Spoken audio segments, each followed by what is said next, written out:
Magandang araw sa inyong mga sir. Welcome back sa channel na ito. Ito nga pala, may tanggap ako dito na inverter, welding machine. Ito naman yung kanyang brand, DeWalt. Ayan, yung kanyang itsura. At saka yung laki nito mga sir, maliit lang siya. Ito, pahalos isang dangkal ko lang yan. Oh. Yan. At saka, yan yung kanyang lapad. Parang nasa isang palm ko lang. Yan, ganun lang siya kalaki. At saka, ito naman yung kanyang itsura. Ayan mga sir. Oh. Yan. Ito. Ito, share ko lang sa inyo kung ano ang sira ng ganitong unit. Kasi sabi ng may-ari nito, yung nagdala, wala daw itong power. Ito mga sir, bago natin ito buksan, ipakita ko lang sa inyo. Ayan, para ma-confirm natin na wala daw itong power, sabi ng may-ari. Ito mga sir, yung ating outlet, i-on ko lang ito. Yan, nag-on na yan. Mayroon tayong 235 volts, naka 60 Hz tayo. Ito, plug-in natin yung kanyang inverter welding machine. Ito mga sir, naka-plug na. Dito tayo sa likuran. Dito yung kanyang switch. Ito mga sir. Ito, naka-off pa. I-on natin. Yan, nag-on na yan. Yan, di naman pumutok yung fuse natin. Ibig sabihin, wala itong short. Dito tayo sa kanyang harap. Ayan mga sir, walang display. Ayan. Ayan, wala itong power. Pero, wala namang shorted kasi di naman pumutok yung fuse natin dito. Yan. Ito, buksan ko lang ito mga sir. Ito mga sir, naalis na natin yung takip. Ito naman yung kanyang mga parts na ginamit dito. Yung mga nakasit up dito. Ito, nag-iisang electrolytic capacitor. Ang value nito nasa 450 volts, 1000 UF. Ayan mga sir. At saka, ayan mga sir, nakikita natin is empty type yung ginamit na mga parts dito. Ayan o, at ganun din dito sa kanyang, ito, sa kabilang side na ito. At saka ito naman yung kanyang, pinakalikuran. Ayan mga sir, dalawang IGBT yung ginamit. Ito, at saka ito o. Ayan. At saka, ayan, may dalawang diode ito. Ayan. Ito mga sir, natin, plug in natin ulit, sukatan natin para ma-determine natin kung saan tayo magto-trouble o saan tayo gagawa. Ito mga sir, plug in ko lang muna.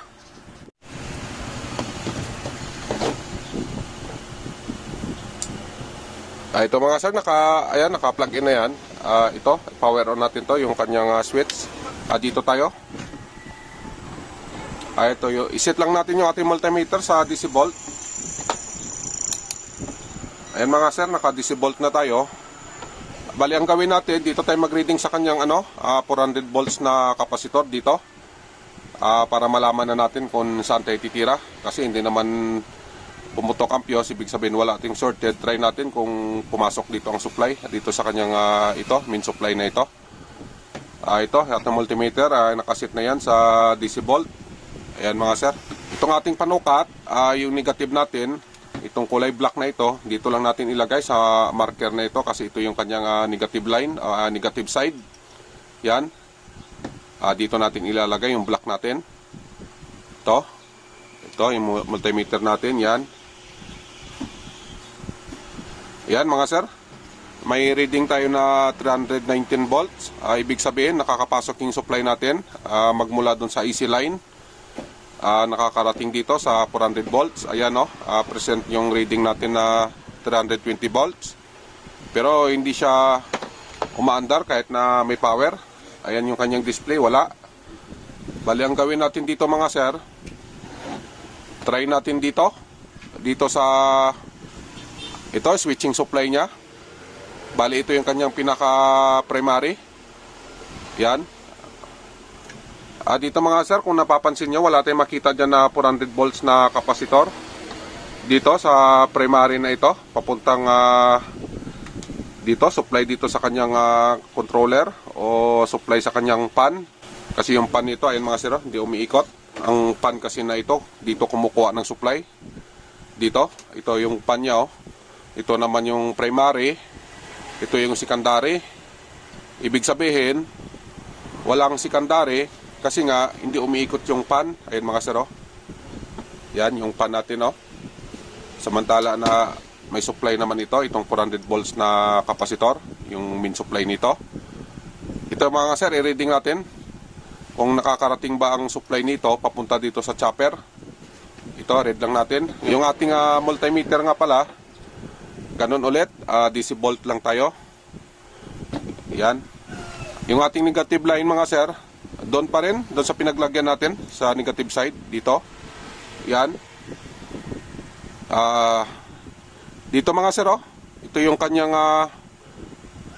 yan, yung reading natin dyan, nasa 320.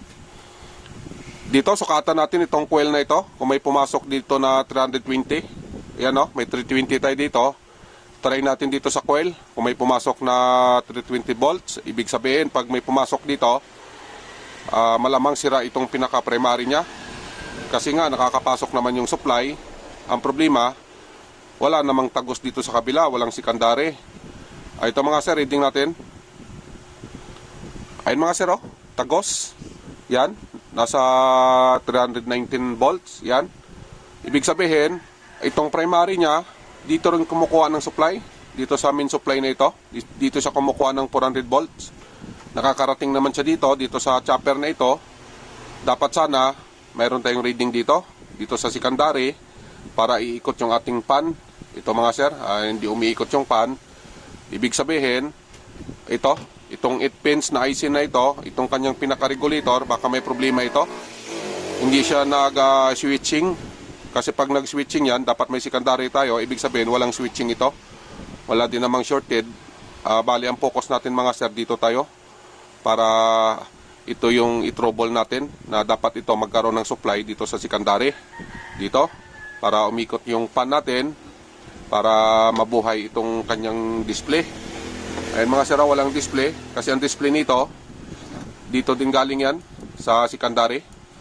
Ito, kasama ng pan. Bali, isa lang yan sila ng supply. Dito sila kumuha ng supply sa chopper na ito. Kaya lang, may problema yung primary ng chopper. Kaya, ayun ang nangyari. Hindi umikot yung pan. Hindi rin gumana yung ating display dito. Ayan, wala tayong natanaw. Bali, ang gawin natin dito mga sir, baklasin natin ito. Itong pinaka-board dyan, tatanggalin natin yan. Aalamin natin kung ano naging problema dito sa kanyang primary. Para magkaroon ng secondary. Bali, ito yung gagawin natin.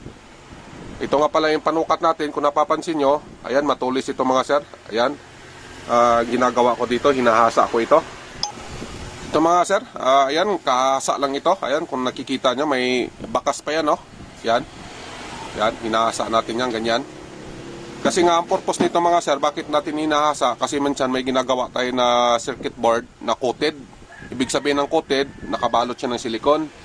Ngayon, kung yung panukat mo hindi matulis, hindi siya makatagos doon. Kaya kailangan ito, ayan o, matulis dapat para kahit nakasilikon siya, makapag-reading tayo. Tusok lang natin yan mga sir.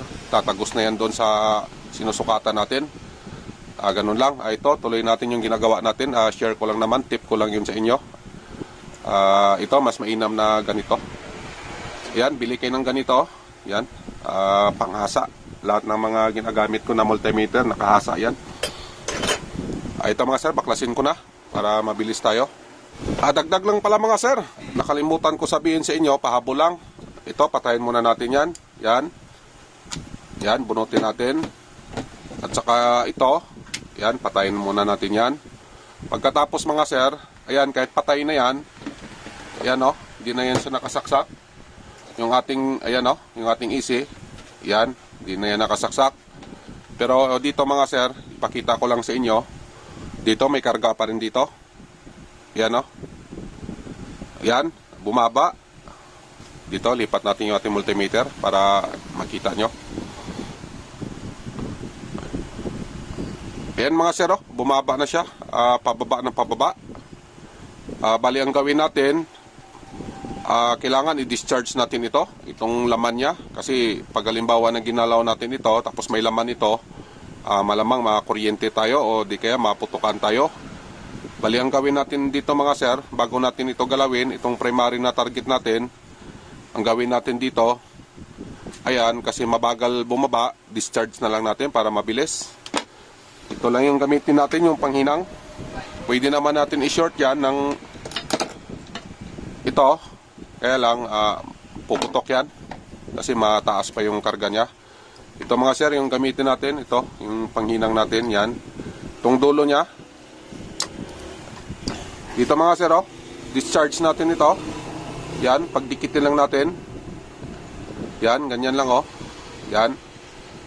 Pagkatapos, para sure tayo, reading natin ng multimeter. Bali, ang setting natin, DC volt pa rin. Yan, naka-DC tayo. Ayun mga sir, nasa 3 volt na lang. Pagka gano'n na mababa na yung karga niya, pwede na natin ipinising. Ito yung finishing natin. Yan, finishing na yan. Yan, ito reading natin.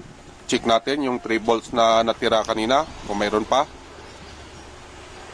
O yan mga sir, oh, 0 na. Wala na maski 1 volt. Ayan, safe na tayo niyan, kahit hawakan natin yan. Oh. Yan, hindi na nakakuryente yan. Tsaka natin ito babaklasin, tsaka tayo tumira dito. Make sure lang na wala ng karga ito. Ayun lang mga sir, tuloy natin. Ito mga sir, hindi na tayo nagpaligoy-ligoy kasi yung target natin, ito naman, yan. Kaya lang ang problema, wala tayong pamalit nito. Kaya ang ginawa natin, ito na lang mga sir, oh. Ito yung pinalit natin. Itong ating 5 wires na module. Ayan mga sir, oh, 5 wire yan. Bali itong pisa naman, galing ito sa kanyang primary. Dito mga sir, oh, inalis natin yung 8 pins na ito. Ito yung kanyang pinaka-regulator. Regulator ng primary dito sa chopper na ito. Para supply siya dito sa secondary. Yung sinasabi ko sa inyo. Ito naman yung terminal ng fan. Yan. Ito lang yung nilagay natin. Maliit lang yan. Kasi maliit naman yung tester natin. Yan. At saka yung unit na ginagawa natin, ayan, maliit lang ito. Ayan, oh. Pero ang bayad nito mga sir, malaki. Joke lang, tama lang sa kung ano yung ginawa natin, ano yung recommended na labor sa ginawa natin, at saka yung kung ano din ang halaga ng pisa na kinapit natin. Yun lang, di dapat tayo mag-overprice mga sir. Kailangan mahalin natin yung ating mga customer kasi sa kanila tayo nabubuhay. Kumikita tayo dahil sa ating mga customer. Kaya dapat honest lang tayo, afford the boys lang, yung ma-afford lang din ng customer natin. At saka hindi tayo manlamang mga sir para magaan yung pakiramdam natin lagi. Kasi kung halimbawa na manlamang ka, mabigat naman yung kalooban natin doon. Ganito lang, importante masaya lang. Masaya yung customer, masaya din tayo kasi nga kumita tayo. Ganun lang ang buhay. Ito mga sir, ituro ko sa inyo kung paano ko ito kinabit, itong pisa na pamalit natin kasi nga wala tayong, ayan, wala tayong replace nito, kaya yung ginawa natin, ito na lang. Ito, explain ko sa inyo kung paano ko ito kinabit. Itong unahin natin, itong kulay green. Itong kulay green nga pala, connected ito dito mga sir kasi itong paan ng coil na ito, itong pinaglagyan natin ng kulay green na ito, connected ito sa positive ng ating electrolytic capacitor. Ito mga sir, itong positive na ito. Bali, ang capacitor kasi natin, ito yung negative line.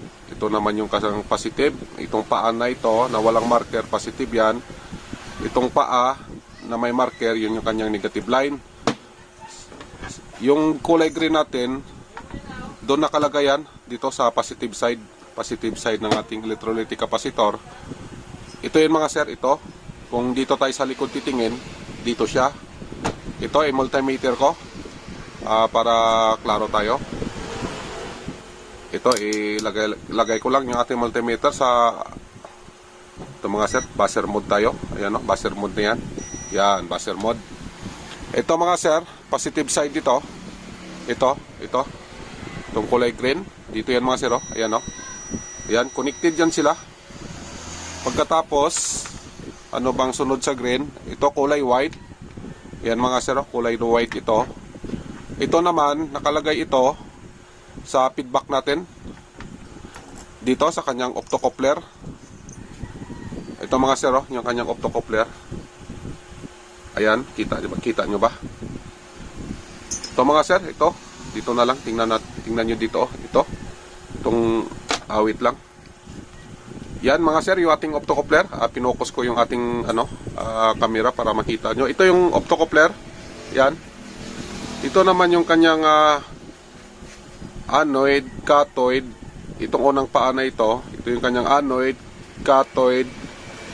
Ito mga sir, yung pangatlong paa, emitter ito. Ito naman yung kanyang kolektor. Ito. Kolektor ito mga sir, yung apat na paa. Ayan, kung nakikita nyo, itong optocoupler na ito, ayan, may toldok yan. Ayan o, yung kanyang toldok. Yan yung kanyang anoid. Ito naman yung kanyang cathode sa pangalawang paa. Yung pangatlo natin, yun yung ating emitter. Ito naman yung ating kolektor. So dyan sa kolektor na yan mga sir, dyan nakalagay yung ating kulay white na wire. Ito, sukatin ko. Ito mga sir, ito, buzzer mode pa rin tayo. Yung ating multimeter, naka-buzzer mode. Ito yung white, yung pangalawa natin, yung pangalawang wire ng ating module. Ito mga sir, yung kanyang kolektor, yung pang-apat na paa, sunod sa emitter. Ayan mga sir, yan, kita nyo, naka-buzzer mode yan. Ang ibig sabihin yan mga sir, doon yan nakakunik, itong white natin, itong white na wire, doon nakakunik yan sa pang-apat na paa.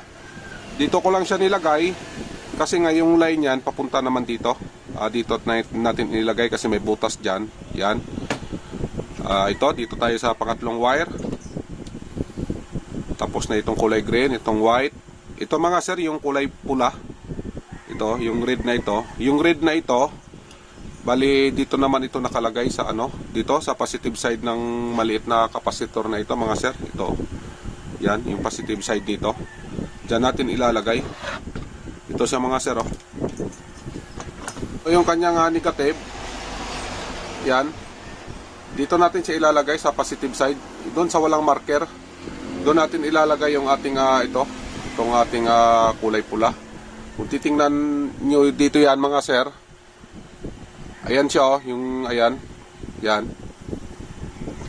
Ito siya papunta siya dito Ang nakakonik dito, yung ating kulay red. Ito. Ayan mga sir, kulay red. Yan yan yung nakakunik. Yan. Basta ang tandaan nyo lang, yung kulay red na yan, dito sa positive side ng maliit na capacitor na ito. Diyan nyo ilalagay mga sir. Ganun lang. Wala naman tayong inalis na mga pisa na iba dyan, kundi ang inalis lang natin dito, yung kanyang regulator ito. Wala na tayong ibang ginalaw dyan, kundi ito lang, ito lang mga sir, yung inalis natin. Wala na tayong ibang kinuha. Kaya itong kulay pula, tandaan nyo lang, dito nyo ilalagay sa positive side nito, itong maliit na kapasitor. Yan, hanapin nyo lang yung kung saan kayo maka-tapping ng kulay red nyo, basta sa positive side kayo. Yan. Dito tayo sa pang-apat mga sir. Ito red, tapos na. Sunod sa red, ito kulay black. Kulay black mga sir, ang kasunod. Itong black naman, dito yan mga sir, sa negative side ng ating ito. Inalis ko kasi ito dito. Yan inalis ko dito. Yan, inalis ko dyan. Ito, i-reading ko mga sir, yung negative natin. Ito, naka-buzzer mode tayo yan. Ito, yung kulay black natin, dito yan connected sa kulay black, sa negative side ng ating electrolytic capacitor. Ayan mga sir. Yan, connected yan. Wait lang. Yan yan mga sir, connected yan. Yung kulay black natin na wire, papunta dito yan sa negative side ng ating electrolytic capacitor. Itong may marker na ito. Yan. Pagkatapos, itong last naman natin, itong kulay dilaw na ito, dito yan nakalagay mga sir. Dito sa pinag-alisan natin ng IC. Dito sa kanyang ito. Yan, kolektor. Yan. Kasi ito mga sir, itong pinaglagyan natin ng kulay dilaw, ito, at saka ito, connected yan sila. Ito yung positive side ng kapasitor natin, itong kulay green na ito. Yan. Yung kulay dilaw natin, dito naman nakalagay yan kasi itong coil na ito, partner niya ito, yan, partner yan sila. Partner din ito. Itong dalawa na ito, ayan, magka-partner yung auxiliary coil na yan. Tsaka ito yung pinaka main coil natin kasi dito nga nakalagay yung ating 400 volts na kapasitor. Ayan, dyan yung kulay green natin. Dito naman yung kulay dilaw natin. Dito sa kabila, ito yung may buzzer. Yan, kasi ito walang buzzer na yan. Kasi Itong dalawa, ito naman yun sila, oh, magka-partner. Ito naman sila dalawa magka-partner. Ito yung kulay green natin, dito yung kulay dilaw natin, dito sa partner, yan, oh. Sa coil, ito yung tagos niya, dito yung dilaw natin. Ganon lang mga sir ang paglagay nito. At saka ito pa nga pala, dito balik tayo dito sa optocoupler natin, doon sa pinaglagyan natin ng kulay white na yon.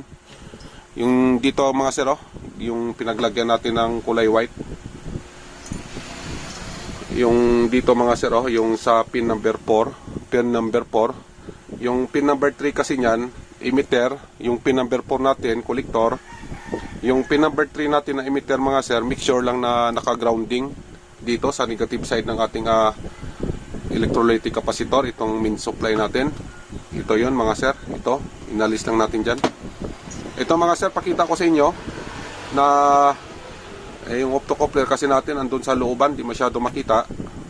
Kaya yung pin number 3 na yan, na magkatabi sila ng white, connected dito yan. Ito, i-buzzer mode ko para yan, naka-buzzer mode tayo. Yung ating multimeter dito, dito natin ilagay mga sir, dito negative yan. Pagkatapos itong isa dito sa optocoupler, makapasok mga sir, saglit lang. Yan mga sir, oh. Yan. Yan mga sir, connected yan siya. Yung pin number 3 ng optocoupler. Yan. Yan, oh, connected sa ground yan. Kasi yung number 4 niyan, kulay white naman yung nakalagay. Ito, kulay white. Ganun lang mga sir ang maglagay ng ng ganitong klase na regulator. Itong 5 wires na module. Ayan, 5 wire yan. Ganun lang ang gawin nyo. Ito nga pala, ibabalik ko na ito. Try natin kung success yung ginawa natin. Ito, pause ko lang. Ito mga sir, naibalik na natin yung tinanggal natin na kapasitor. Ito, yung 400 volts na yon. At saka, ayan, nahinang na natin ito. Ayan mga sir, okay na ito. At saka naglagay na rin ako ng easy cord. Ito mga sir, para itesting natin. Kasi yung kanya na easy cord, nandito pa. Hindi pa natin ito na final. Bago natin ilagay dito o ibalik natin dito na ito ay okay na. Bali, ito lang naman kasi ang priority natin. Ito na magkaroon ito ng supply. Itong kanyang secondary, primary. Ito yung inayos natin. Yan. Ito naman yung kanyang secondary. Ito naman yung terminal ng pan. Ito mga sero, yung kanyang pan. Ayan. At saka yung secondary nito, ito, yung secondary nito, supply din ito dito sa kanyang display. Ito mga sir, abangan natin dito na magkaroon ito ng supply kung tama ba yung gawa natin, kung success ba. Yung ating multimeter nga pala, iset lang natin ito sa DC volt. Ayun mga sir, naka DC volt na tayo. Yan, pagkatapos abangan natin yung secondary niya. Dito mga sir, bali itong kapasitor na ito, abangan natin ito. Bali ito yung kanyang positive side. Yan, yung negative side niya naman dito sa kabila. Dito natin iabang yung ating multimeter. Dito mga sir sa kapasitor. Yan, ganyan. Yan mga sir, ready na yan. Ito plug in ko dito sa ating dito sa saksakan natin. Yan. Ito, saksak ko na. Yan mga sir, nakasaksak na yan pero hindi pa natin na-on. Ito, abangan natin to, yung ating multimeter na magkakaroon tayo ng supply dyan. Ayan, naka 0-0 pa lang yan. Ito mga sir, i-on ko ang power switch nito. Abangan natin yung multimeter. Ayan mga sir, nagkaroon tayo ng reading. Ayan 15.8 or 16 volt. Ayan, ibig sabihin success yung ginawa natin na paglagay ng module na yon, yung 5 wires module natin. Ayan, pinatay ko muna. Ito mga sir, bago natin ibalik dito sa kanyang pinagkuha na natin dito sa case nito. Ito mga sir, try muna natin ayan, yung kanyang pan, ilagay natin dito sa terminal ng pan. Pagkatapos isaksak natin, try natin kung normal ba yung ikot ng pan. Yung ating nga pala, nakasaksak na ito. Bali, ang gawin na lang natin, i-switch on na lang ito. Ito mga sir, switch on ko lang. Abangan natin itong kanyang pan. Ito, i-on ko lang. Yan, nag-on na. Ayan mga sir, umikot na. Yan. Yan, okay naman. Ito, normal naman yung kanyang ikot. Ayan, pinatay ko na mga sir. Kasi wala pang heat sink yung ano natin, yung regulator. Bunutin ko lang muna. Ito, ilagyan natin ng heat sink ito. Malamang dito lang siguro kung saan dito sa mga aluminum niya. Ito mga sir, i-assemble ko lang para final test na tayo. Okay naman kasi normal naman yung ikot ng pan.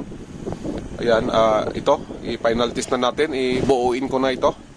Ito mga sir, nabuo na natin ang unit na ito. Ayan na, binalik na natin lahat ng tornilyo niya. At saka yung regulator nga pala natin, dito natin ilagay sa heatsink ng IGBT at saka 4 pins na diode. At saka yan mga sir, kung napapansin nyo, malapit yan sa sa pan para malabigan yung ating regulator, hindi masyado iinit. Ito mga sir, final test tayo. Abangan natin yung kanyang output dito. Yan, ito yung kanyang positive, ito naman yung kanyang negative, at saka yung display dito na magkaroon ito na display kasi dati wala itong display. Yung pan naman, na-testing natin kanina, umikot naman yan. Ito mga sir, dito tayo, final test na tayo. Ito, plug-in ko lang dito. Yan, yung ating outlet, hindi pa naka-on yan. Yung ating multimeter nga pala, iset lang natin ito sa DC volt. Ayan mga sir, naka-DC volt na yan. Yung ating panukat, ito yung kanyang positive side, dito natin ilalagay, negative side dito. Ito mga sir. Abangan natin yung kanyang output. Dito, power on ko lang dito. Yan mga sir, oh. Yan yung kanyang output. Nasa 63.5 volts. Ayan. At saka yung display natin, ayan, restore na yung display, may display na siya. At saka yung pan natin, ayan mga sir, oh. Normal naman yung ikot ng pan. Ayan mga sir, hanggang dito lang tayo. Nagawa din natin ng unit na ito. Sana makatulong ito sa inyo, itong pag-share ko sa inyo ng video na ito. Yan, kung nakabinipit kayo, pahingi na lang din ng like at saka subscribe. Hanggang dito lang tayo. Maraming salamat sa inyo, sa oras nyo. God bless sa inyong lahat. Mabuhay kayo. Bye-bye.